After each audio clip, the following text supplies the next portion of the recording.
प्रस्तुत है कक्षा 5 की पाठ्य पुस्तक हमारे आसपास का 20वां पाठ। किसके जंगल। पृष्ठ संख्या 182। यहाँ एक चित्र दिखाया गया है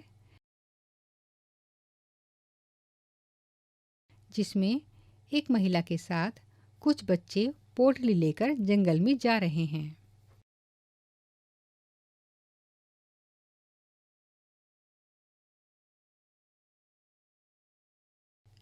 जंगल की बेटी। सोच सकते हो कि ये बच्चे पोटलियां लेकर जंगल में क्या करने जा रहे होंगे।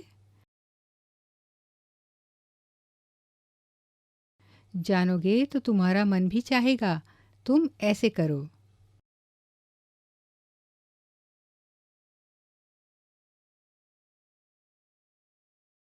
असल में ये बच्चे जंगल में जाकर कूदते दौड़ते पेड़ों पर चढ़ते हैं।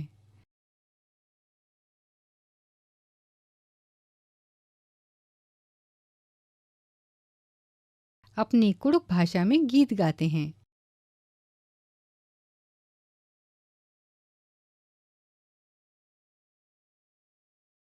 गिरे हुए फूल पत्ते बीनकर मालाएं गुलदस्ते बनाते हैं।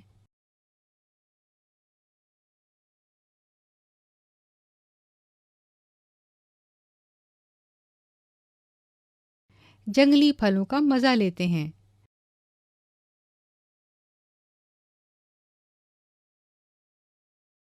तरह तरह के पक्षियों की बोली निकालते हैं।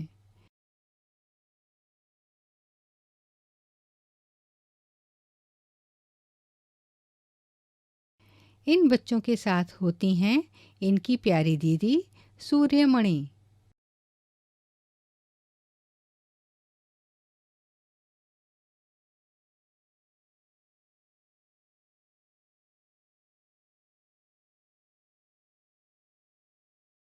सूर्यमणि हर रविवार बच्चों को जंगल में ले जाती हैं।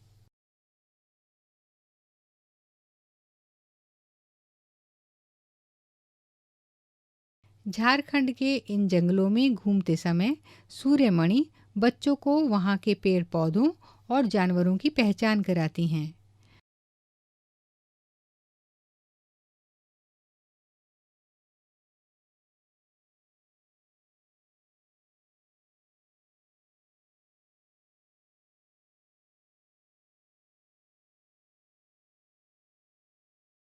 बच्चों को जंगल में लगी ऐसी क्लास में खूब मज़ा आता है।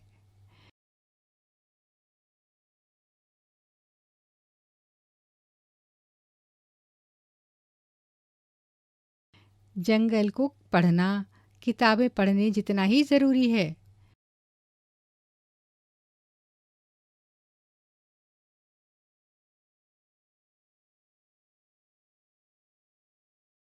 कहती हैं सूर्यमणि।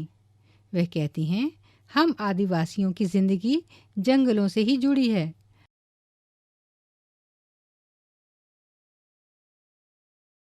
अगर जंगल नहीं बचेंगे तो हम भी नहीं बचेंगे।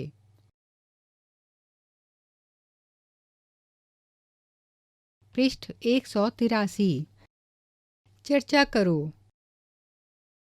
तुम्हें क्या लगता है जंगल क्यों होते हैं। कहीं बहुत सारे पेड़ उगाए गए हों तो क्या वह जंगल बन जाता है। पता करो और लिखो। पेड़ों के अलावा जंगल में और क्या-क्या होता है।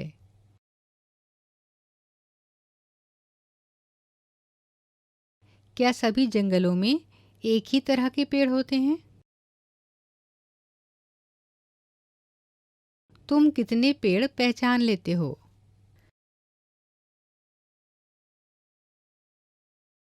सूर्यमणि कहती हैं अगर जंगल नहीं बचेंगे तो हम भी नहीं बचेंगे। ऐसा क्यों। सूर्यमणि का बचपन।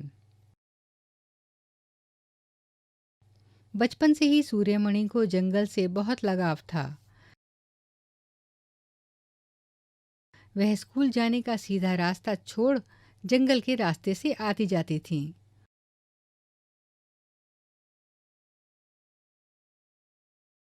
सूर्यमणि के पिता की छोटी सी खेती थी।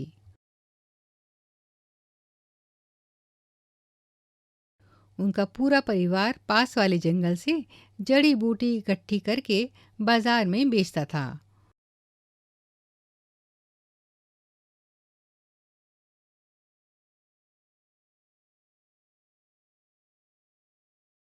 उनकी माँ बांस से टोकरी बुनकर और गिरे हुए पत्तों से पत्तल बनाकर बेचती थी।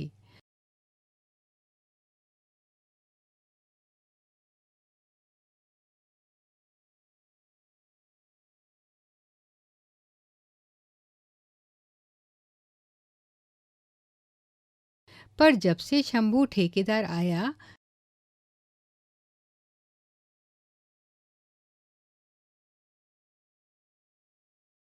जंगल से एक पत्ता उठाना भी मुश्किल हो गया था।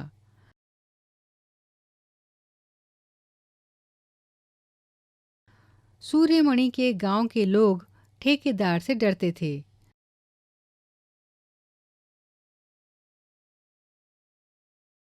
पर बुधिया माई नहीं डरती थी।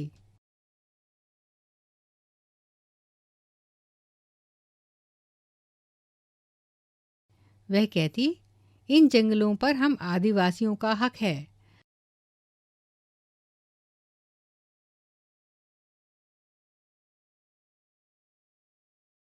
हम इनके रखवाले हैं।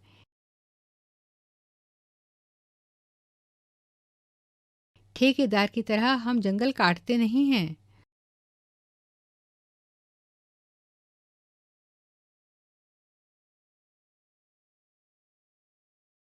हमारे लिए तो जंगल हमारा साझा बैंक है।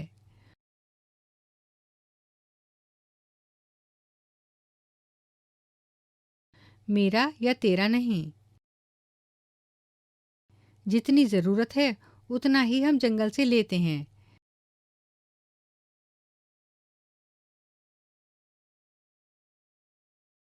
जंगल का खजाना हम लूटते नहीं हैं।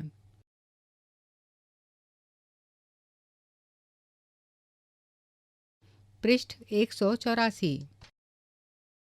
छोटी सी खेती के सहारे घर चलाना मुश्किल हो रहा था।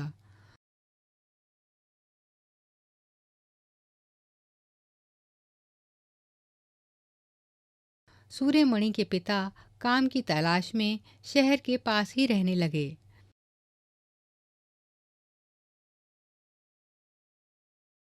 पर फिर भी हालात नहीं बदले।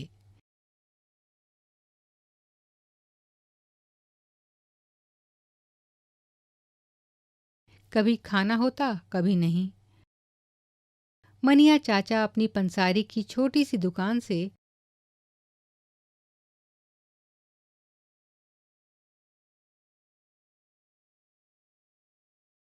कभी कभी सूर्यमणि के घर अनाज भेज दिया करते।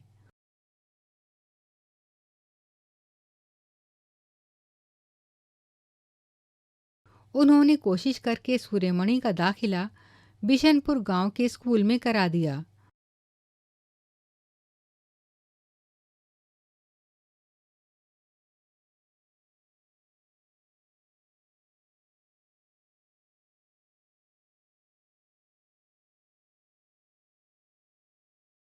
उसे वहीं रहकर पढ़ना था। स्कूल से ही फीस, खाना, कपड़े, किताबें सब कुछ मुफ्त मिलने वाला था।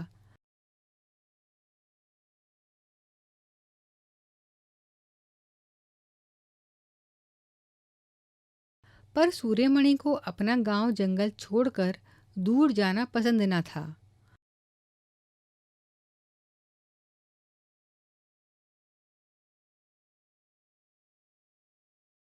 पढ़ोगी नहीं तो भूखों मरोगी, मनिया चाचा ने समझाया।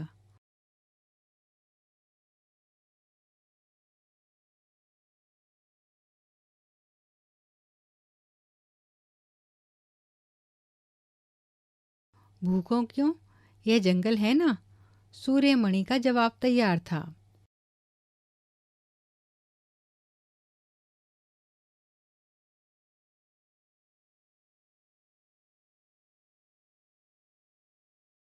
अरे पगली, हम आदिवासियों को अपने जंगलों से हटाया जा रहा है।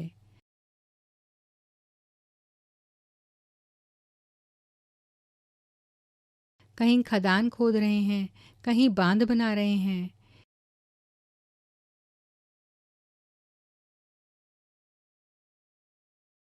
जंगल के अधिकारी भी सोचते हैं जंगल उनके हैं।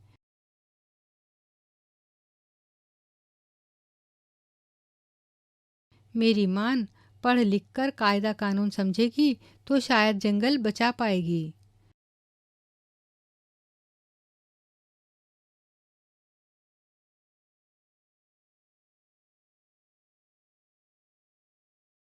छोटी सूर्यमणि मनिया चाचा की बात कुछ कुछ समझ पाई।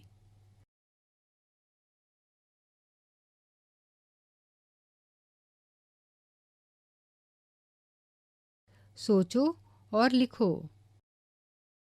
तुम किसी को जानते हो जिसे जंगल से बहुत लगाव है?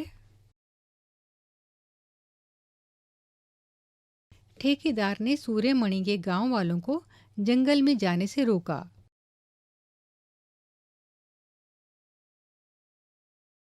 सोचो क्यों? क्या तुम्हारे आसपास कोई ऐसी जगह है जो तुम सोचते हो सभी के लिए होनी चाहिए?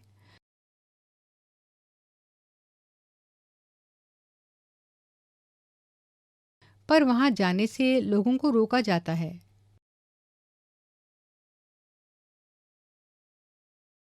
चर्चा करो। तुम्हें क्या लगता है जंगल किसके हैं? बुधिया माई ने कहा, जंगल तो हमारा साझा बैंक है, न तेरा न मेरा।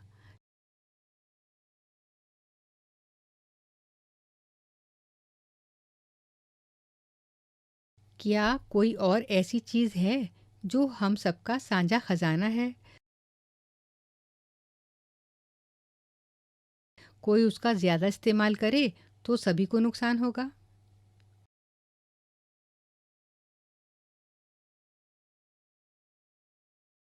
सूर्यमणि का सफर। बिशनपुर गांव का स्कूल देखते ही सूर्यमणि का मन खिल उठा।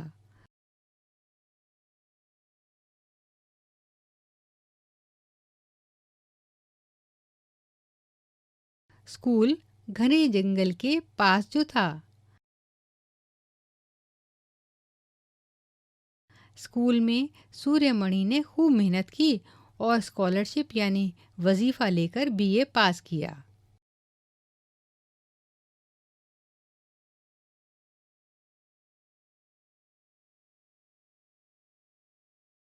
पृष्ठ 185। वह गांव की ऐसी पहली लड़की थी।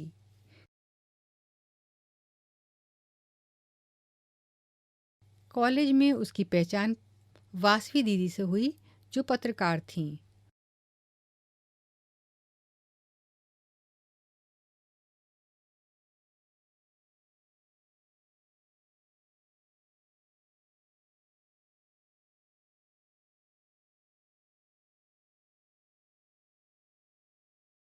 उनके साथ मिलकर सूर्यमणि झारखंड जंगल बचाओ आंदोलन का काम करने लगी।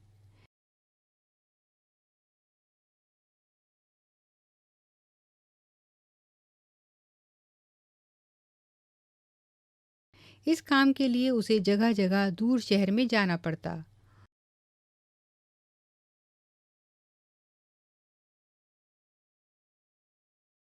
उसके पिताजी को यह बात पसंद न थी।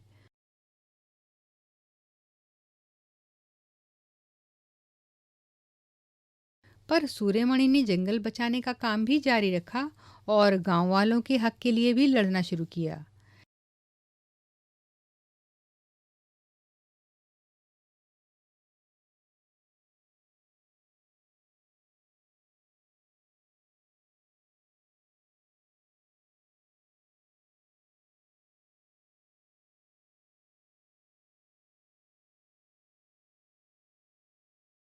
इसमें उसका साथ दिया उसके बचपन के साथी विजय ने।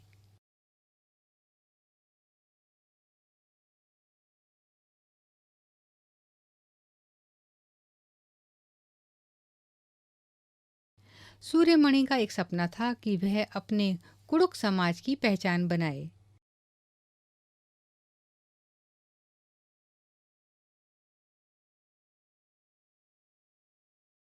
आदिवासी होने पर जो गर्व उसे महसूस होता है, वह सभी गांव वालों को भी हो।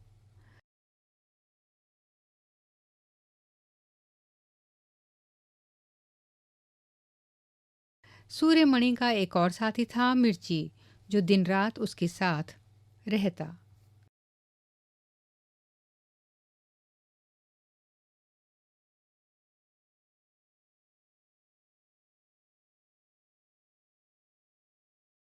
सूर्यमणि अपने सपने और मन की हर बात उसे बताती।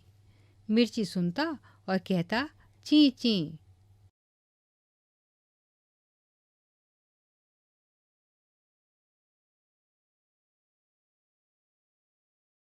सोचो और लिखो। क्या तुम्हारा ऐसा कोई साथी है जिसे तुम अपने मन की हर बात बता सकते हो? कई लोग जंगल से इतनी दूर हो गए हैं कि अक्सर आदिवासियों की जिंदगी नहीं समझते।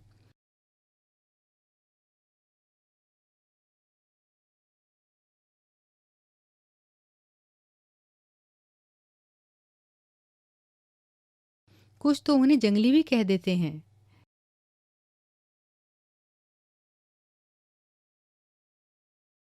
ऐसा कहना सही क्यों नहीं है?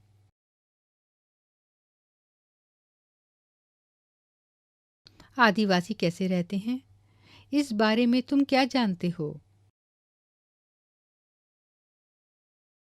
लिखो और चित्र बनाओ।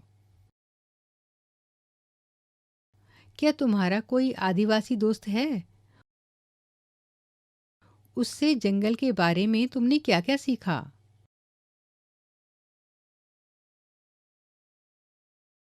सूर्यमणि का तोरांग।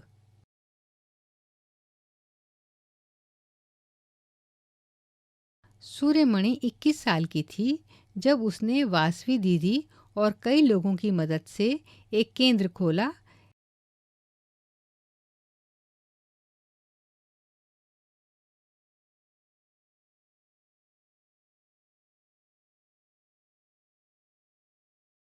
उसने इस जगह का नाम रखा तोरांग। कुड़ुक भाषा में तोरांग का मतलब है जंगल।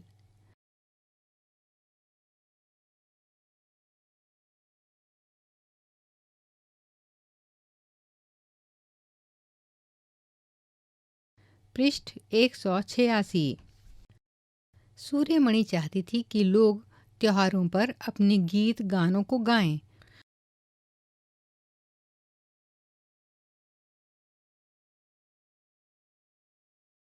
उन्हें भूले ना और अपने पहनावे को चाव से पहने।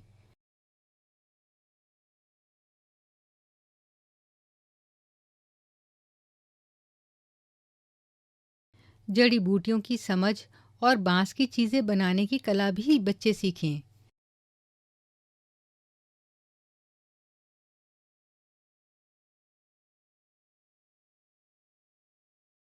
अपनी स्कूल की भाषा तो सीखें ही, अपनी कुड़िक भाषा का रिश्ता भी उससे जोड़ें।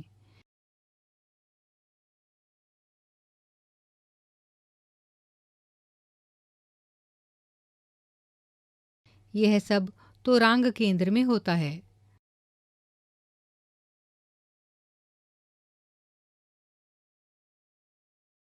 तोरांग में कुड़ुक समाज और अन्य आदिवासियों की खास किताबों को संभाल कर रखा गया है।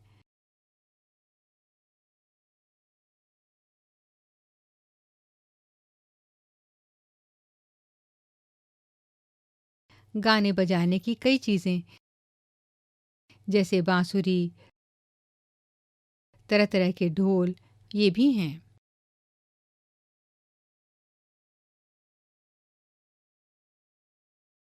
कहीं अन्याय हो रहा हो, किसी को डर हो कि उसकी जमीन हड़प ली जाएगी,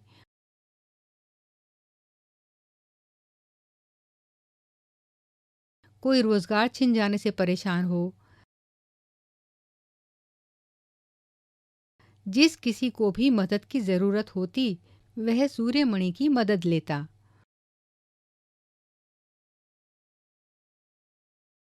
सूर्यमणि सबके हक के लिए लड़ती है। सूर्यमणि ने अपने साथी विजय के साथ शादी कर ली है।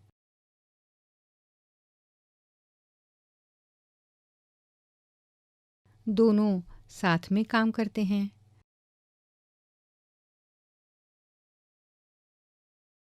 आज उनके काम को कई लोग सराहते हैं।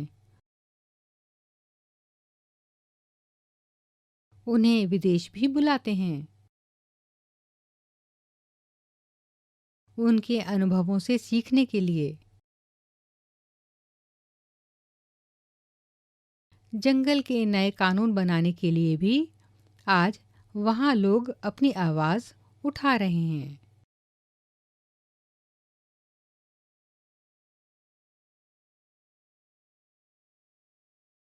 जंगल अधिकार कानून 2007।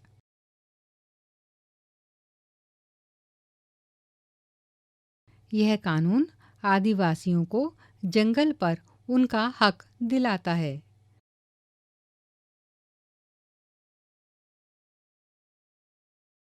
जो लोग कम से कम 25 साल से जंगल में रह रहे हैं, उनका वहाँ के जंगल और वहाँ पैदा होने वाली चीज़ों पर हक है।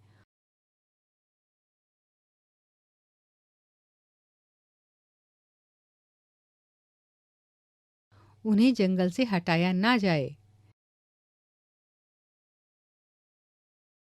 जंगल बचाने का काम भी उनकी ग्राम सभा करे।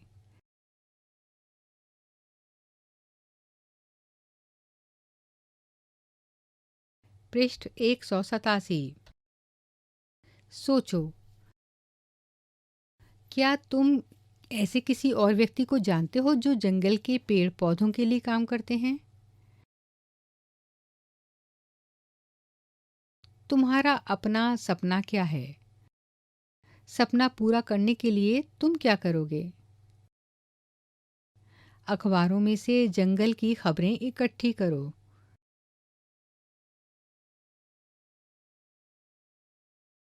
क्या जंगल कटने के कारण मौसम पर प्रभाव के बारे में कोई खबर है?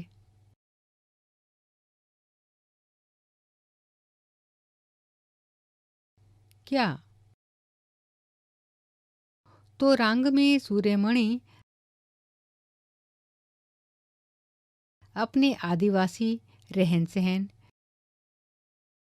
नृत्य संगीत को जिंदा रखने के लिए बहुत कुछ करती हैं?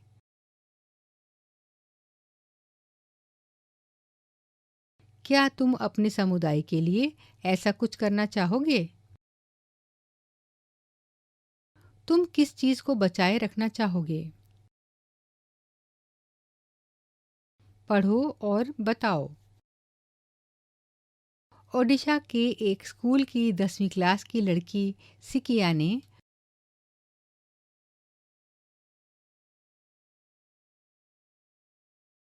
वहां के मुख्यमंत्री को पत्र लिखा। उसका एक हिस्सा सुनो।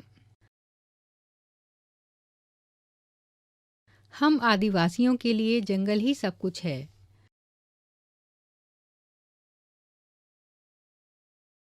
हम एक दिन भी जंगल से दूर नहीं रह सकते। तरक्की के नाम पर जंगल में सरकार द्वारा बहुत से प्रोजेक्ट्स चलाए जा रहे हैं।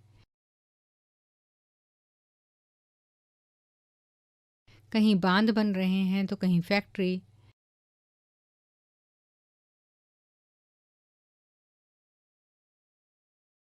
जंगल जिस पर हमारा अधिकार है हमसे छीना जा रहा है। इन प्रोजेक्ट्स के चलते यह सोचने की ज़रूरत है कि हम आदिवासी कहाँ जाएंगे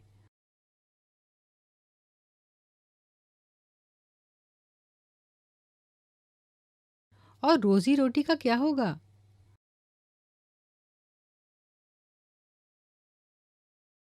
इन जंगलों में रहने वाले लाखों जानवर कहाँ जाएंगे।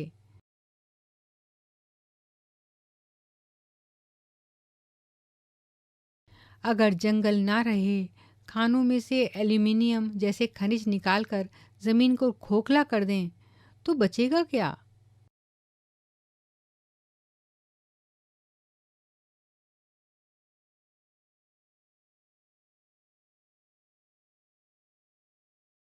सिर्फ दूषित हवा और पानी और मीलों दूर तक फैली बंजर ज़मीन।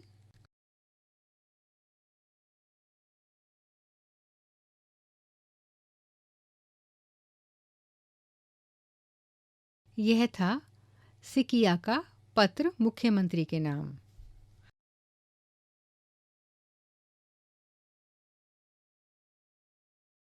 अब बताओ, क्या तुम्हारे आसपास कोई ऐसा काम चल रहा है?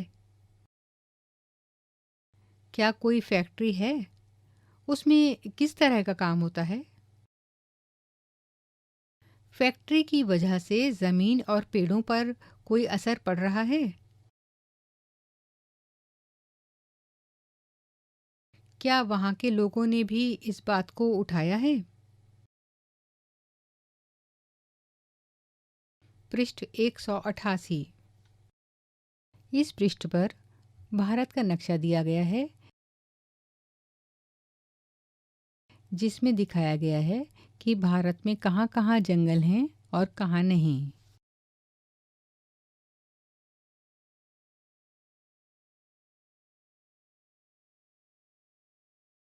पृष्ठ 189। पता करो और लिखो कि नक्शा किस बारे में है।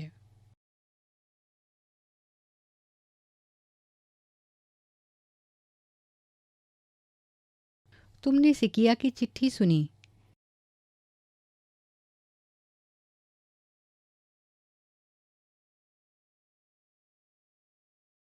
नक्शे में देखो, उड़ीसा कहाँ है?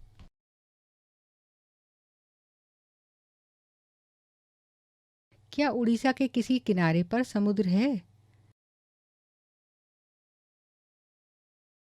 समुद्र कैसे पहचाना? नक्शे में और कौन-कौन से ऐसे राज्य हैं जिनके किसी किनारे पर समुद्र है?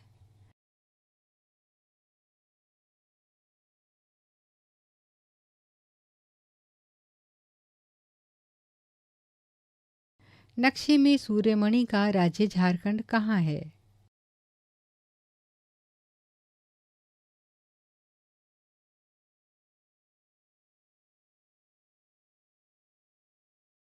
नक्शे में जंगल कहाँ-कहाँ है, कैसे पहचानोगे? ये कैसे पहचाना कहाँ ज़्यादा घने जंगल हैं और कहाँ कम घने जंगल हैं?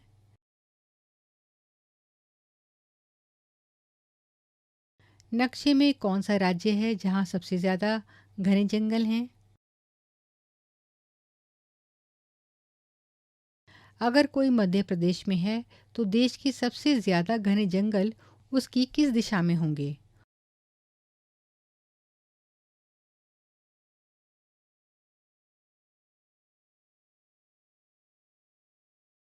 उन राज्यों के नाम लिखो।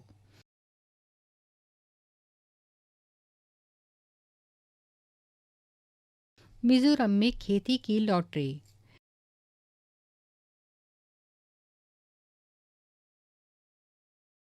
झारखंड के जंगलों के बारे में तुमने सूर्यमणि की कहानी में पढ़ा।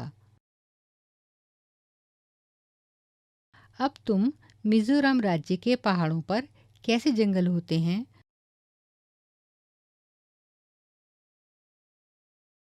वहाँ लोग कैसे रहते हैं, कैसे खेती करते हैं, इसके बारे में पढ़ो।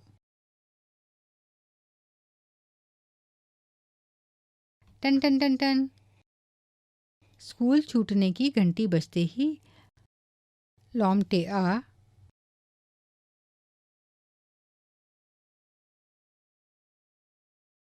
डिंगा,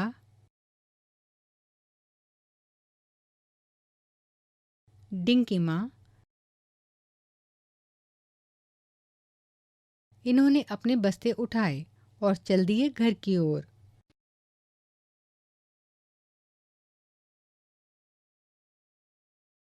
बीच में सभी ने पानी पिया, वहीं पर रखे बांस के बने कप में।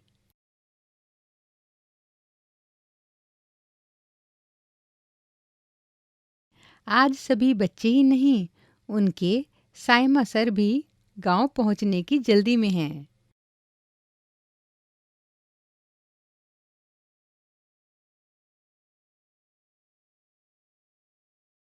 आज शाम गांव की खास सभा बैठने वाली है।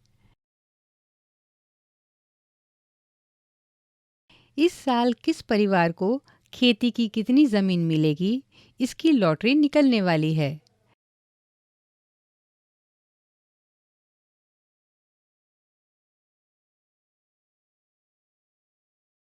जमीन को साझा मानकर सब लोगों को बारी बारी उस जमीन पर खेती करने का मौका मिलता है। बांस के एक सुंदर बर्तन को हिलाकर उसमें से एक पर्ची निकाली गई।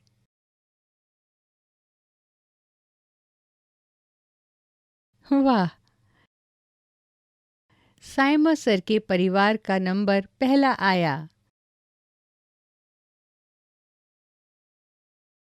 वे बोले, झूम खेती की पहली पर्ची मेरे परिवार के नाम आई है।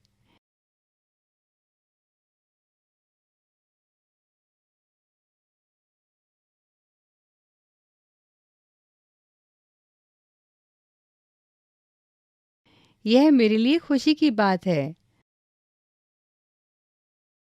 मगर इस साल हम ज्यादा जमीन नहीं ले पाएंगे।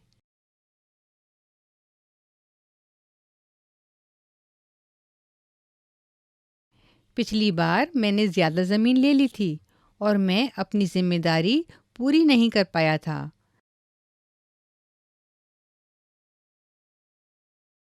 मेरी बहन झीरी की शादी के बाद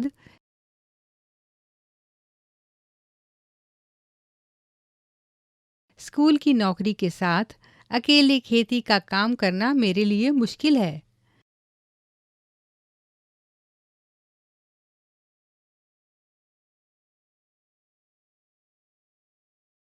साइमा सर ने 3 टीन जमीन मांग ली।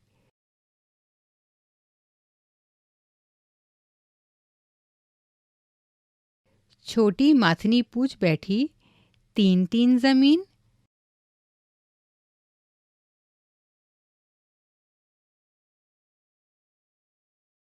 चामुई ने समझाया, 1 टीन बीज हम जितनी जमीन में बोते हैं उसे ही 1 टीन जमीन बोलते हैं।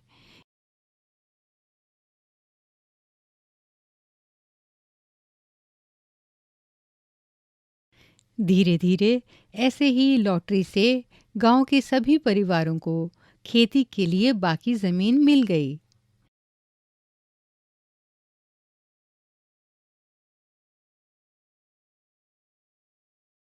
पता करो। नक्शे में मिजोरम और उसके आसपास के राज्यों के नाम पढ़ो। तुमने जमीन को टीन से नापने का तरीका पढ़ा।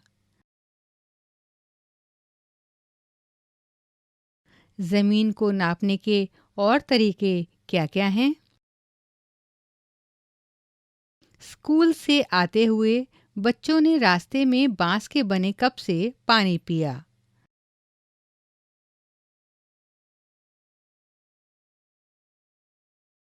तुम्हें क्या लगता है, जंगल में कप किसने बनाकर रखा होगा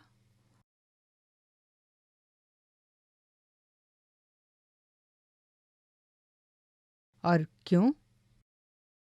जंगलों की सुरक्षा के लिए क्या-क्या किया जा सकता है? झूम खेती।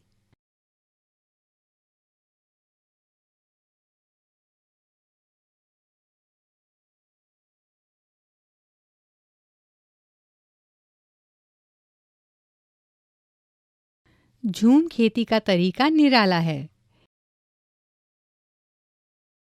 एक फसल कटने के बाद जमीन को कुछ साल तक आराम करने देते हैं। उसमें खेती नहीं करते।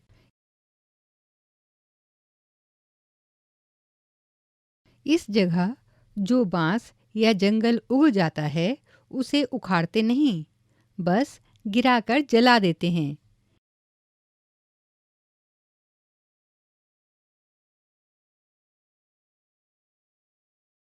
यह राख जमीन में खाद का काम करती है।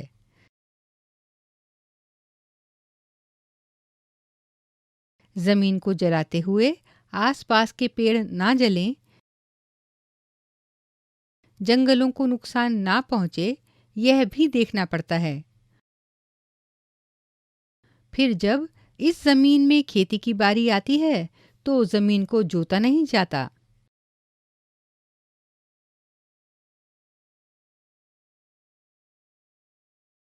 मिट्टी को हल्के से हिलाकर बीज छिड़क देते हैं। एक ही खेत में अलग अलग तरह के बीज, जैसे मकई, सब्जियां, मिर्च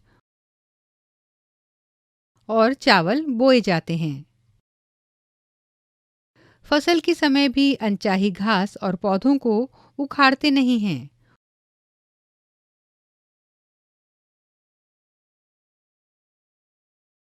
उन्हें गिरा देते हैं ताकि वे जमीन की मिट्टी में मिल जाएं। इससे भी जमीन उपजाऊ बनती है।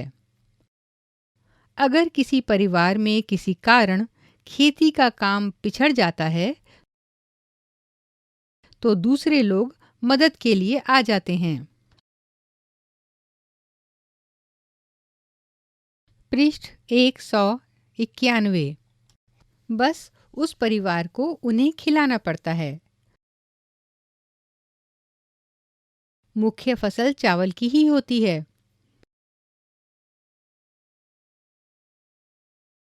फसल तैयार होने पर उसे घर ले जाना पीठ तोड़ मेहनत का काम है।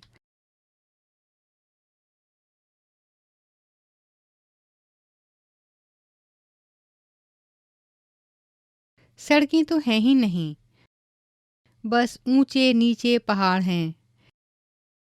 पीठ पर ही लादकर सारी फसल इन रास्तों से घर तक लानी पड़ती है। कई हफ्ते लग जाते हैं।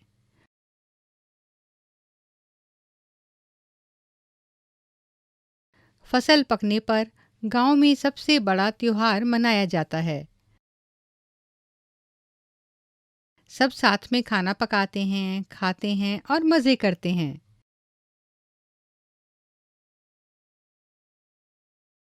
चिराव नाच भी करते हैं।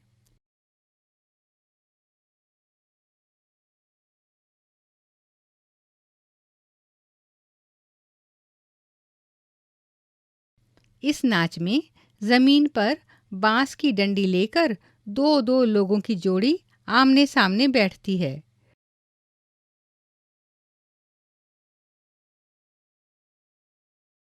ढोल की ताल पर डंडियों को जमीन पर पीटते हैं।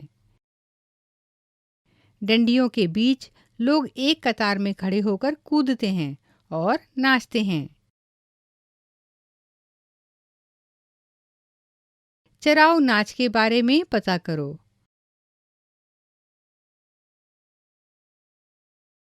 कक्षा में नाच करो। मिजोरम में लगभग 3/4 लोग जंगलों से जुड़े हैं। मुश्किल जीवन जीते हुए भी लगभग सभी बच्चे स्कूल जाते हैं। यहाँ एक चित्र दिया गया है जिसमें बच्चे मस्ती से पत्तों से सीटी बजा रहे हैं।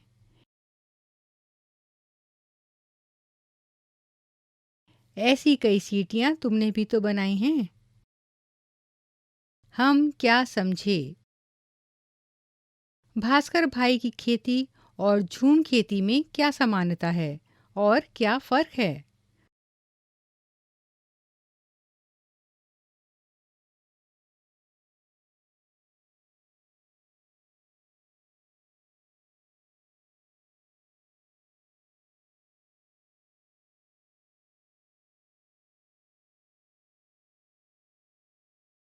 सूर्यमणि को जंगल से बहुत लगाव था। अपने शब्दों में समझाओ, क्यों?